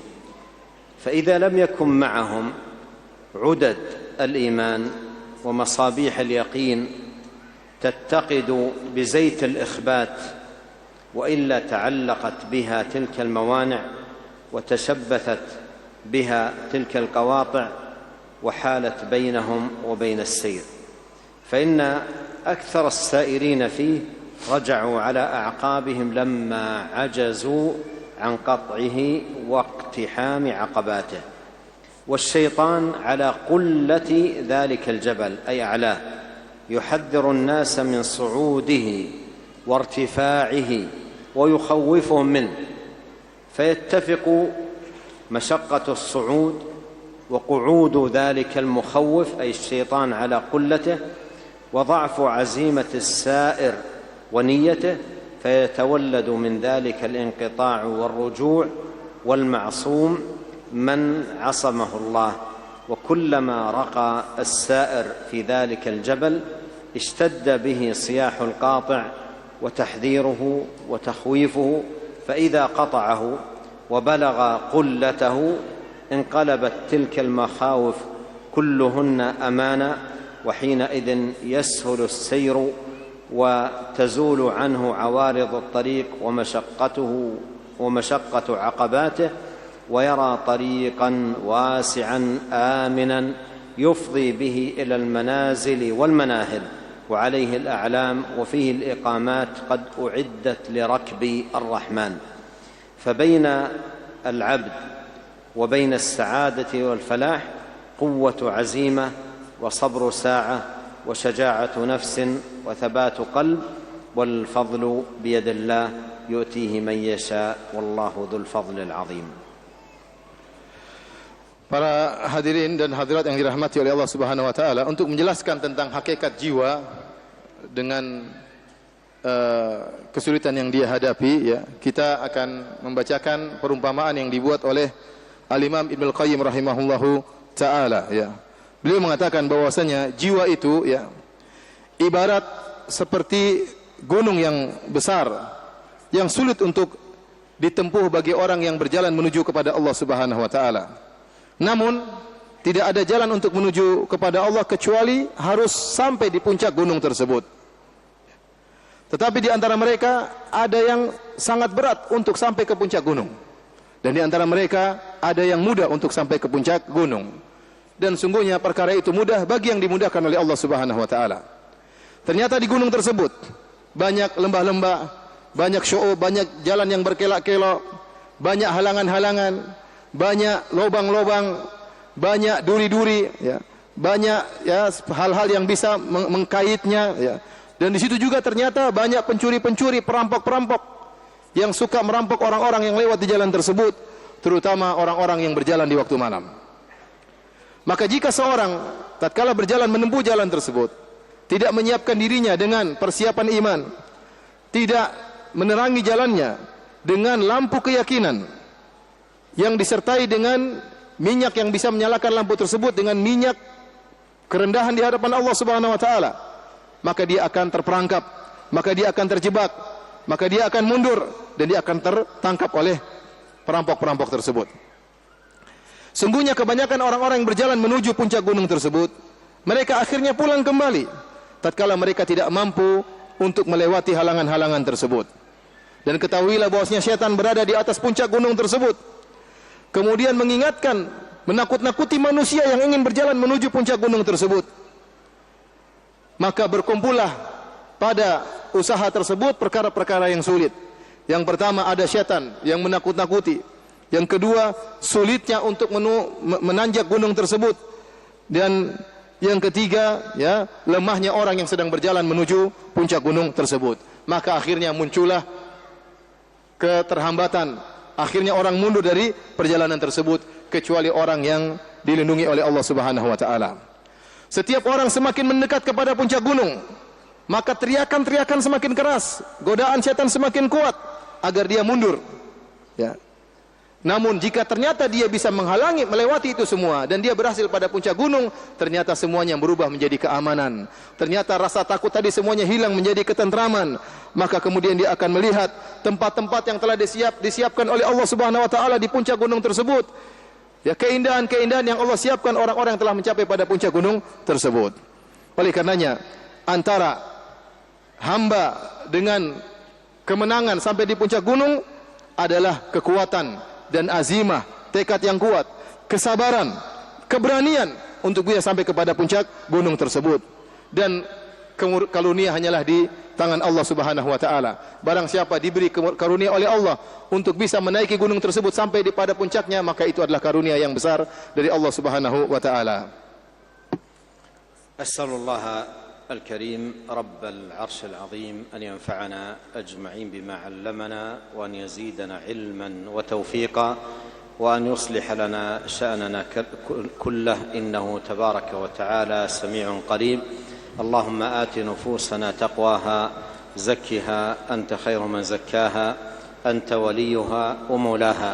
اللهم اقسم لنا من خشيتك ما يحول بيننا وبين معاصيك ومن طاعتك ما تبلغنا به جنتك ومن اليقين ما تهون به علينا مصائب الدنيا. اللهم متعنا بأسماعنا وأبصارنا وقوتنا ما أحييتنا واجعله الوارث منا واجعل ثأرنا على من ظلمنا وانصرنا على من عادانا ولا تجعل مصيبتنا في ديننا ولا تجعل الدنيا أكبر همنا ولا مبلغ علمنا ولا تسلط علينا من لا يرحمنا. سبحانك اللهم وبحمدك أشهد أن لا إله إلا أنت أستغفرك وأتوب إليك. اللهم صل وسلم على عبدك ورسولك نبينا محمد وآله وصحبه أجمعين.